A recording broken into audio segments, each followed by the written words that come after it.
But we'll talk more about that after the play of the day, which we have ready right now. We can take a look at that and see who it was. A lot of it, plays of the day could have been today, but it's going to be the Lee Sin play.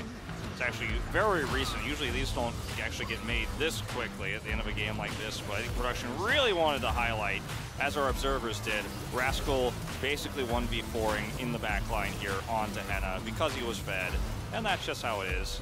Hoya was so close to maybe saving him for a second longer, but, you know, they tried everything. Like, if you kill him before he gets the kill onto Henna, he comes right back, and the rest of Genji is coming anyways, so. It was just really impressive to see how fed Rascal was, and, you know, how he's able to utilize that to just not care about anything and kill the AD carry. Like, that's, sometimes it's very rare in pro play, but sometimes you're just so fed that you could say, the AD carry will die now, watch me do it. Yeah. And see how it went. It's been a lot of really good ones today. It's hard to say which one it'll be. Oh, no, who gave Gnar to Summit? Not really that hard to guess, you know. I guess that it was a pretty high chance it was going to be Summit. This is when he's on the top side of this fight and goes in. Just clashing on the fly, then gets around the back side of this. It was a pretty nasty day for anyone who was playing against Summit Gnar, so all the members of Afrika in those first and third games. Yeah. It's crazy how the player, you know, every player has different strengths, right? And every player can play a different champion pool, but his proclivity on this champion has just been so good in a meta where Gnar has otherwise struggled. That's what's partly so exciting about this, is just seeing one player say, no, I don't actually have to follow the accepted rules of this meta right now because I am so good at this champion and my team knows how to play around me so well. Yeah. His spacing on his autos and his positioning and just the presence of mind at times, who to focus, when to go in, when to go out. And this wasn't, you know, in my mind, this wasn't necessarily like the most flashy play of all of Summit's big Gnar plays that he had today, but it was definitely the one that kind of showcased, okay, he was the one who got them here. And also, he was able to just, you know, do this towards the end as well. Have the presence of mind, flash forward, chop down the two of these, and also to get everything going in the beginning. As I believe we have Play of the Day ready, and we should be able to bring that one up onto your screen right now. Here we go! Which one is it going to be? It is going to be Rich!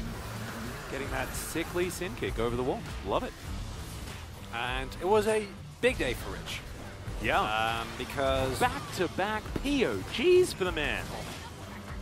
Yeah, and going in as well, knowing your limits, having faith in the rest of your team to come with the realm up. To all stand in the circle. Because this was the other realm up that we saw just completely evaporate an enemy team here today.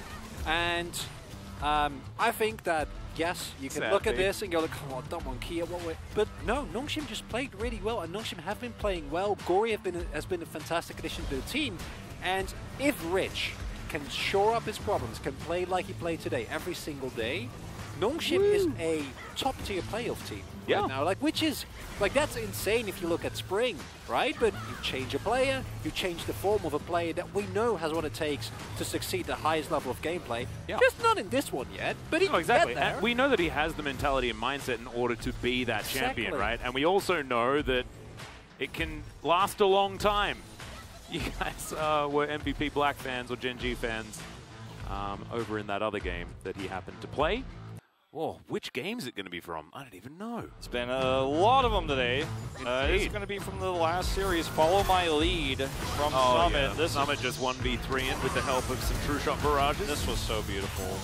Summit is on the way to being a star, I think. He also just really doesn't care at all about the silly interview questions that get thrown at him. He's just like, do you remember this hilarious moment from social media? He's like, no. He's like, yeah, but are you going to shave your head or something like that? He's like, I don't care. He can do it if he wants to. Yeah, exactly.